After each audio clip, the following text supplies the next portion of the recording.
त्वा गणपतिगम् हवामहे कविम् कवीनामुपमश्रवस्तमम् ज्येष्ठराजम् ब्रह्मणाम् ब्रह्मणस्पत आनः शृण्वन्नोतिभिः सीदसादनम् महागणपतये नमः।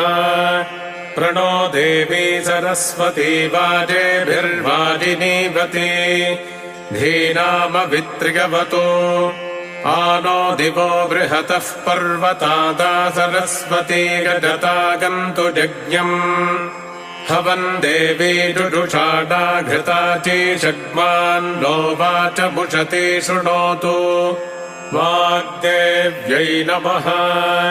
चरणम् पवित्रम् विततम् पुराणम् येन पूतस्तरति दुष्कृतानि तेन पवित्रेण शुद्धेन पूताः अतिपाप